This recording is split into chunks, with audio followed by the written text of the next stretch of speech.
my channel, or if this is the first time that you're seeing one of my videos, hi, my name is Ashley. I make Disney content videos and I'm so excited to have you here on my channel. Today we are going to do a trip recap. So if you've been following along on my channel for the past couple weeks, you saw that my mom, my fiance, and I went to Walt Disney World for the Princess Half Marathon weekend. And I thought it would be really fun to do a recap of the Run Disney race, the hotel that we stayed at. This was the first time that we have stayed somewhere that wasn't like a Disney themed resort. It is on Disney property, but it wasn't themed the same. And I thought maybe we could talk about like pros and cons of how we scheduled our long weekend at Walt Disney World. So if you want to grab a nice beverage or a little snack and sit down, let's get right into it. Okay, let's start right from the jump. We drove about 11 hours from where we live in Virginia to Walt Disney World. So I would say if you're going for a long weekend, flying right now is not great just because of the things that are going on with TSA, and jet fuel has gone up in price, so tickets are very expensive. And for us, we felt like we just wanted to save money in that area. I have also noticed that when I'm at Disney, I like to have a car just in case. You just don't know. We like to stop at Target and get some snacks and goodies before we enter Disney property. And we ended up taking our car to Disney Springs and to ESPN just because we wanted to. Instead of waiting on the buses, we just decided to kind of do things ourselves. So it does give you a little bit of flexibility with, you're more in control of your schedule than waiting on the buses. So it really just depends. We've done both. We have flown for long weekends. We have driven down for long weekends. It really just depends on how you feel about long car rides. I don't love them, but when you're with wonderful people like my fiance and my mom, it does make it a little bit more bearable. So that's all I'm gonna say about that. So we stayed at Walt Disney World Swan Resort. We have never stayed anywhere that wasn't a true Disney themed hotel. So I was very curious to find out how much I would like the resort, if I would miss the Disney theming. But I really enjoyed staying there. I think one, it's still on Disney property, so you do get some perks of being at the Swan or the Dolphin as well. You have transportation to the Disney parks. You can still do early entry, which is great. We took advantage of that the first day we went to the parks. And it's right on the backside of the Boardwalk Hotel, which is fabulous. I'm very much a Boardwalk person. I love the Epcot Resort area. I think it's a beautiful place to walk around. There's entertainment, there's different restaurants. We love staying there. So this was honestly a more affordable way to make it work this trip, because we knew we were only going to do a long weekend, and you know, hotels typically charge a little bit more on the weekends. So we were able to make it work and we really enjoyed it. The rooms were very spacious. They were clean. The staff at the Walt Disney World Swan Resort were so kind and so helpful and so knowledgeable about navigating the bus system to the Run Disney race, all the things. We did not check out the pool on this trip just because it was a short trip and it was February, so there were some chilly mornings and chilly evenings, so I cannot report on what the pool looks like compared to the Yacht and Beach Club pool, but we did do a quick service meal at the market at the Swan, and it was good. I will say, if you have any sort of dietary restrictions like I do, I'm gluten-free, not by choice. It can be a little tricky to get something other than a salad, so just be mindful of that. I said earlier, we have been to the Italian restaurant there. We just didn't want to take the time to do a sit-down meal and not all of us are big fans of Italian food, so we just didn't do it this time. And they also have a Japanese steakhouse, I believe, and it had good reviews. I heard good things about it, but like I said, there weren't any reservations available, and it just wasn't high on our priority list to sit down and do a meal at the hotel. So not really much to report on the food industry at the hotel. But let's kind of get into some things that maybe I didn't like as much about staying at the Swan.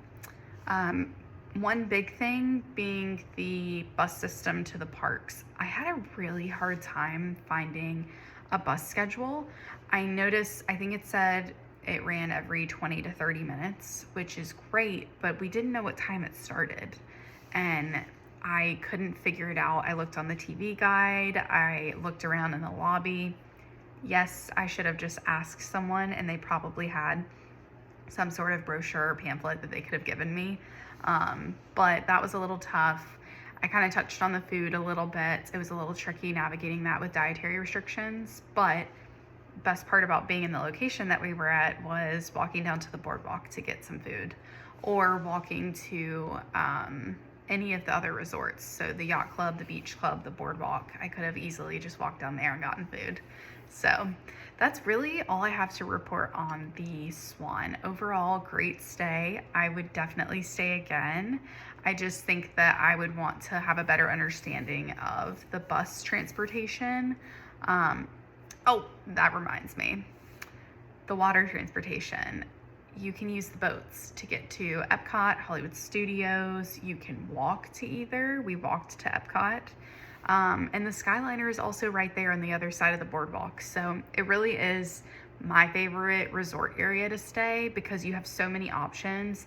And my family and I just love Epcot. Like, we love it so much. We probably spend 2 out of however many days we're at Disney just at Epcot. So we love it so much. I would definitely stay there again. I didn't feel any less magical than I do at any of the other resorts. So I think that it was okay that it wasn't Disney themed. Okay, I wanted to do a brief intermission before I go into the next thing, because what you guys can't see is what's next to me, and I just thought I wanted to show you guys really quickly. She's literally like very close to me, but she's just out of the camera view. This is Miss Heidi. She's our little kitten that we adopted. Her perch normally sits right here in front of the window, but I need it for lighting, so I moved it over. And then I think she just decided that maybe she would come hang out with me while I'm over here in the floor. So just know that she is watching everything that I'm doing. I feel a lot of pressure and a lot of judgment coming from her, but that's okay. We welcome her, and you can stay right there, sweet girl. Okay, well, let's get back to the Disney recap. Okay, let's get into the Run Disney Princess Half Marathon race weekend recap. If you've been watching some of my other videos, you've heard me say that this was the first time that any of the 3 of us have done a Run Disney race. So expectations were kind of all over the place because we didn't know what to expect outside of what we have read, what we have heard from other people, and what we were seeing as the weekend was unfolding. So let's get into like all of the things that I loved about the Run Disney race. One, I loved going to the expo and getting my t-shirt, my bib. I enjoyed like the experience of doing that. It was so fun, and there were so many things that you can do. I loved how supportive the community is. You get to the Run Disney race, everybody's pumped up, everybody's excited.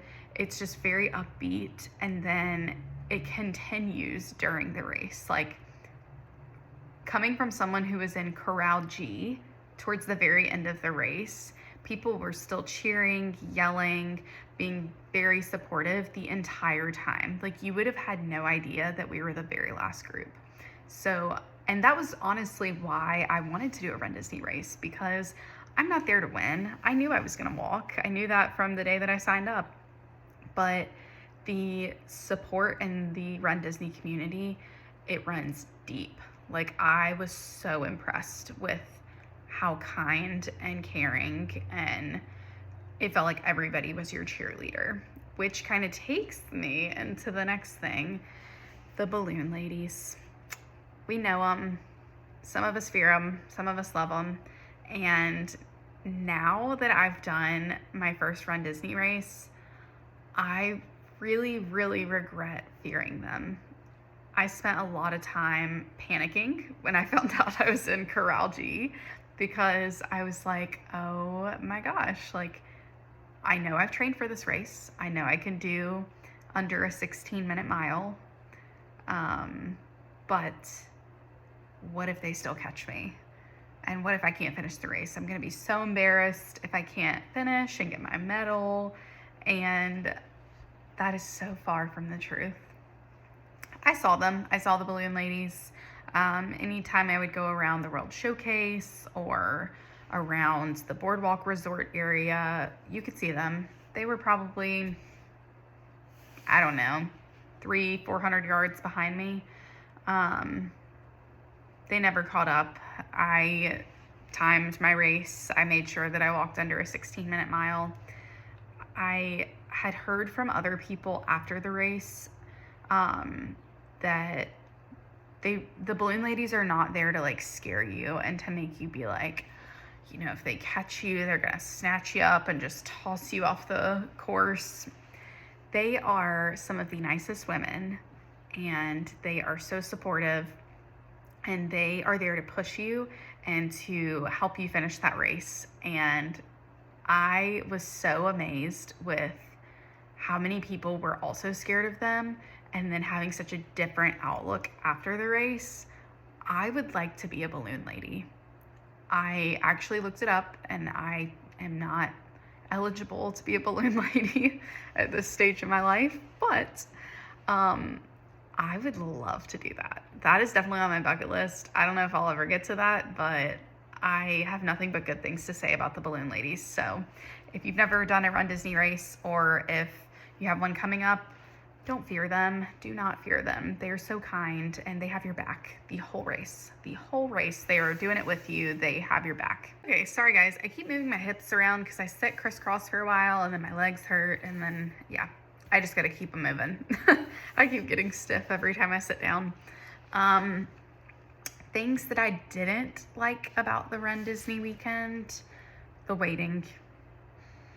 The waiting is rough. And part of that is because I've never done a race ever. So I don't know anything about corrals, how long this takes, how many people are doing the race. I felt very uneducated in that area, and that's my fault. We had to wake up at 2 a.m. and we had to be at the start line by 3:45. So we got on the bus. We arrived, and then we stood in a corral, which is like basically a fence, and it's like boxes you in, and you've got your number, or not your number, I'm sorry, your letter up at the front. So we were in Corral G. So we didn't start our race until about 6:15. So that's a lot of standing, 3:45 to 6:15. It was raining. It was just a lot. I wanted to sit down, and there was nowhere to sit because you're like bunched in with thousands of people. That was really hard. That was a big mental struggle for me. When I got through with that, I was like, I'm never doing that again. Like, the whole time I was standing there, I'm literally thinking, why did I do this? Why did I sign up for this? What was my plan here? Like, all we're doing is standing, and I was way too stressed for this, and I should not have been. But then once we got going, you know, all of these runners were taking pictures with characters and doing all these things, and I'm like, do we even have time to stop and like grab water or use the bathroom?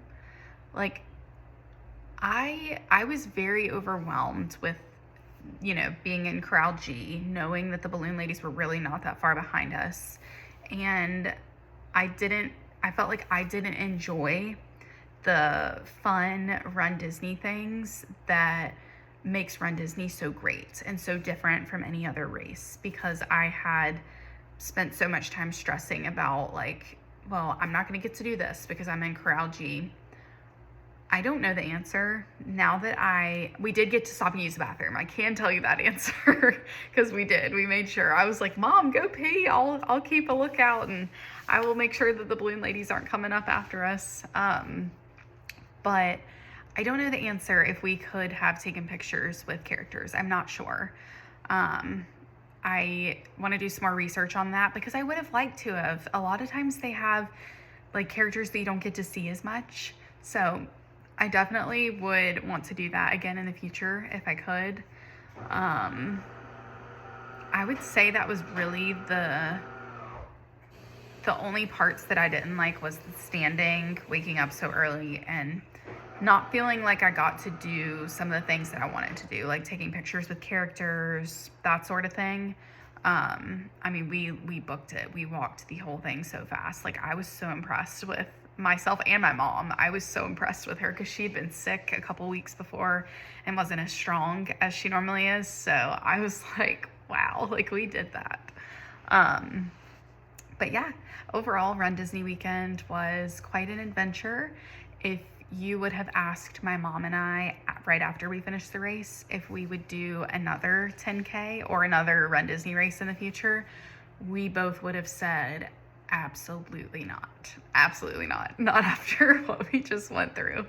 But now that I've gotten to reflect on the things that I really, really enjoyed about it, and even the things that I didn't enjoy, putting the two back to back, I was telling my fiance, like, I do believe that I would like to do another one because now I know what to expect. Now I know that, like, homegirl, if you've prepared for a 10K and you've been able to walk under a 16-minute mile, you're fine. You're fine. You have nothing to stress about. Like, you did the work, you were prepared. Stop stressing about being in Corral G. It's okay. I definitely think there's another Run Disney race in my future. I don't know when. I don't know which one I'll do. I don't know, like, even which race I'll do. I might do a 5K. I don't know. I will not be doing a marathon. I can tell you that. No marathon. Half marathon is where I have to cut it because that's a lot of walking. So, and that's it for the 10K Run Disney race recap. Let's finish this video out by talking about how we planned for the Disney Princess Half Marathon weekend. And would we change anything? Would we keep it the exact same? Well, let's get right into it. So we did a full park day on Thursday when we got down there, and then we did the Run Disney Expo the day before the race, and then we spent an early evening at Disney Springs. Then Saturday we did our 10K race in the morning, and then we did a full park day after we did the race. We did Epcot and Hollywood Studios, and then Sunday morning we left at like 6 a.m. If you're looking at my face right now, you know that that was crazy. That was actually insane planning on my behalf. I think looking back on it, we all reflected on this on the car ride back. I think we would have flipped our trip around. I think if we were to do this again, we would schedule our road trip for Thursday or fly down Friday, go to the Run Disney Expo, have a resort day, maybe do Disney Springs, run the race Saturday morning or whatever morning it is, and then just go back, take a nap, chill, do something easy peasy for the day, have a pool day, have a resort day, or go to Disney Springs, or do a half day at a park, but go back and take a nap. Because we felt delirious. Like the whole morning at Epcot, I'm looking back on these videos and I'm like, I felt like I was floating because of how tired I was. And then I think I would do the park days the days after the race. So do a full park day on Sunday when we've kind of recovered a little bit on sleep, and then do another park day on Monday. I think it just would have saved our legs a little bit because we had already done so much walking and we were just tired from driving, staying up late, walking, doing all the things. I think I would have liked to have reversed the way that we did our trip and done park days after the race instead of before, and definitely not on race day. That was insane. So I really think that that's all that I have to add on the Run Disney Princess Half Marathon Weekend recap. We really enjoyed our trip. We will definitely have another Disney trip coming up soon. I do not know when. We do not have anything currently scheduled because we are wedding planning. We are, by the time you're seeing this, probably 30 days out from getting married. And that means we have a honeymoon coming up too. So Disney is kind of on the back burner for now, but thank you guys so much for watching this video. Please like, subscribe to my channel, comment down below anything that you would like to see in future videos, and stay tuned because I've got more Disney content coming for you in the next couple weeks. Bye!